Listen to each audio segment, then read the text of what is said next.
লামিসার বাবা যেটা করছে এটা অন্যায়, আমরা অন্যায়ের প্রতিবাদ করতে এখানে আসছি। আমার বাবা মা আমার পাশে দাঁড়ায় নাই, আর এখানে অন্য মানুষ আমার পাশে দাঁড়াইতেছে, এটা আমি আমার মাথার সমান মনে করি। আইনি সহযোগিতার ক্ষেত্রে যত প্রকার খরচ লাগবে সবকিছু এভরিথিং খরচ আমরা অধিকার বাস্তবায়ন ফাউন্ডেশনের পক্ষ থেকে আপনার এটা বিয়ার করব। কাউকে কোনো প্রকার কোনো খরচ আমাদেরকে দিতে হবে না। আমরা এখন কথা বলবো যে মানবাধিকার সংগঠনের যারা নেতৃবৃন্দ ঢাকা থেকে আসছে, আমরা তাদের সাথে একটু কথা বলবো যে তারা আসলেন, দেখলেন, শুনলেন সোহাগ এবং লামিসের ঘটনাটি, তারা কি প্রতিশ্রুতি দিয়ে যাচ্ছেন, তারা কি কথা বলে যাচ্ছেন। এটা আসলে একটা নির্যাতন, আমি প্রথম থেকে বলছি, এটা হচ্ছে লামিয়া এবং সোহাগের প্রতি এটা নির্যাতন করা হচ্ছে।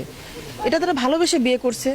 এবং আমি যেটা মনে করি, আপনি যে প্রশ্ন আমাকে করছেন যে সোহাগের জামিন 100% হবে, হাইকোর্ট থেকে দ্রুত হবে, যেটা নিম্ন আদালতে হওয়ার কথা ছিল, এবং এটা জামিনযোগ্য একটা মামলা, জামিনযোগ্য একটা ধারা, কিন্তু এটা ধর্ষণ নামে চালিয়ে দিয়েছে। এটা আসলে আদৌ কিন্তু উচিত হয়নি। কারণ এর লামিয়ার বয়স কিন্তু মেডিকেল সার্টিফিকেট অনুযায়ী কিন্তু 18 বছর, আর তার বয়স চাকরি বাকরির জন্য তার জন্ম নিবন্ধনে বানিয়েছে 15 বছর, এই জন্য তার বাবা এই সুযোগটা পেয়েছে। আসলে কিন্তু তা না, আসলে তার বয়স মেডিকেলে 18 বছর, যার জন্য তারা স্বামী স্ত্রী, এখানে ধর্ষণ হয়নি।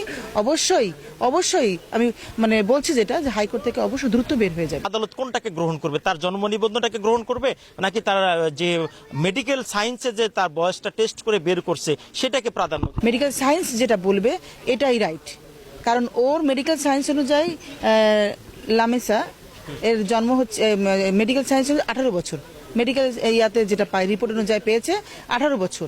কিন্তু চাকরির ক্ষেত্রে বাবা মার অনেক সময় দেখা যায় যে বয়স কমিয়ে এটা তার বয়সটা আর 15 বছর হয়েছে বা এটা করে, কিন্তু আসলে এটা উচিত না। এটা আসলে যদি ধরা হয় এটা প্রতারণা করা হয়, কারণ সন্তানের বয়স সঠিক বয়সটা দেওয়া উচিত, আমি যেটা মনে করি। আর যেহেতু তার বয়স মেডিকেল রিপোর্টে ধরা পড়েছে 18 বছর, সেখানে তো অবশ্যই তার বয়স 18 বছর, অ্যাডাল্ট। আপনাদের কেন মনে হলো যে এই পরিবারটাকে সাপোর্ট দিতে হবে, শুধু আপনার ঢাকা থেকে চলে আসছেন, কেন মনে হলো? আসলে মানবিকতার ঊর্ধ্বে তো কেউ না, তাই না? আপনি না, আমরা তো মানুষের পাশেই আমরা দাঁড়াই, মানুষের পাশে দাঁড়াই, তাই না? অন্য কেউ না। তো এরকম একটা ঘটনা দেখে আমরা আসলে বসে থাকতে পারিনি, কারণ এটা অন্যায় হয়েছে। লামিসার বাবা যেটা করছে এটা অন্যায়, আমরা অন্যায়ের প্রতিবাদ করতে এখানে আসছি, এবং অন্যায়ের প্রতিবাদ জানাতে এখানে আসছি। আর সোহাগকে যাতে হাইকোর্ট থেকে, আমি একজন সুপ্রিম কোর্টের লয়ার, হাইকোর্ট থেকে সে দ্রুত বের হয় সে আশ্বাসটাও আমি দিচ্ছি। এই ঘটনাটার প্রতিকার শুধু কিছু সংখ্যক মানুষ চায় না, হাজার হাজার মানুষ চায়, দেশের মানুষ চায়, দেশের বাইরের মানুষ চায়। ওর এলাকাবাসী যেভাবে মানববন্ধন করেছে, সহযোগিতা চেয়েছে, সেই জায়গা থেকে আমাদের মনে হলো যে আমরা সবাই তো মানুষ, তাই না? আর যেহেতু আমরা মানবাধিকার কর্মী, তো এই পরিবারের সাথে যে অন্যায়টা হচ্ছে, বিশেষ করে লামিসা, ও তো আসলে আমাদেরই বোন, তাই না?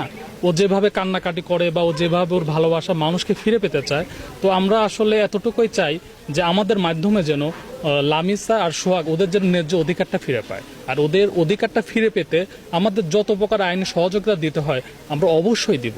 আপনারা আমাদের প্রতি আস্থা রাখেন, আর আইনি সহযোগিতার ক্ষেত্রে যত প্রকার খরচ লাগবে সব কিছু এভরিথিং খরচ আমরা অধিকার বাস্তবায়ন ফাউন্ডেশনের পক্ষ থেকে আপনার এটা বিয়ার করব। কাউকে কোনো প্রকার কোনো খরচ আমাদেরকে দিতে হবে না। শুধু আপনাদের কাছে আমাদের একটাই দাবি, আপনারা আমাদের জন্য দোয়া করেন, আমাদেরকে যেভাবে পারে সহযোগিতা করেন, আমরা যেন এই দুইটা হাত এক করে দিতে পারি। আর অবশ্যই সোহাগকে যেন খুব দ্রুত ওর বাবা মার কোলে ফিরাই দিতে পারি, এটাই আমাদের কামনা। হয়তো বা বাবা সন্তানের মধ্যে কোনো প্রকার একটু মিসআন্ডারস্ট্যান্ডিং হচ্ছে, ভুল বোঝাবুঝি হচ্ছে, কেননা বাবা সন্তানের মধ্যে কখনো অন্যায় বলে কিছু হয় না। আমি মনে করি ভুল বোঝাবুঝি হয়ে থাকে।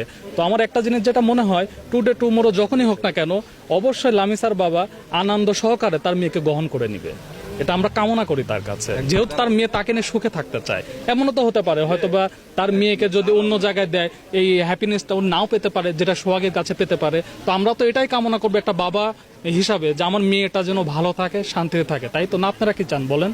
এটাই তো আমাদের চাওয়া হতে পারে, যে সন্তান যেন ভালো থাকে। কেননা প্রতিটা বাবা মা দেখেন সন্তানের জন্য সর্বোচ্চ কিছু ত্যাগ করে। তো আমার যেটা মনে হয় লামিসার বাবা বা লামিসার মধ্যে এখন যে ভুল বোঝাবুঝিটা হচ্ছে, এটা অবশ্যই একটা সুষ্ঠুময় শান্তিময় দিন ফিরে আসবে, শান্তিতে রূপান্তরিত হবে। মানুষ আমরা সবাই হতে পারি, কিন্তু মানুষের প্রতি যে সহানুভূতি সেইটা কিন্তু দেখাতে আমাদের অনেক সময় এবং আসলে অনেক কিছু লাগে। তবে সর্বশেষ যে কথাটা আমরা বলতে চাচ্ছি এটাই, যে মানবাধিকার সংস্থায় যারা আসছেন, মানবাধিকার যে টিমটি আসছে ঢাকা থেকে, তাদেরকে কিন্তু আসলে এই পরিবারটি তাদের ফোন করে বলেনি, তাদের কথাও বলেনি।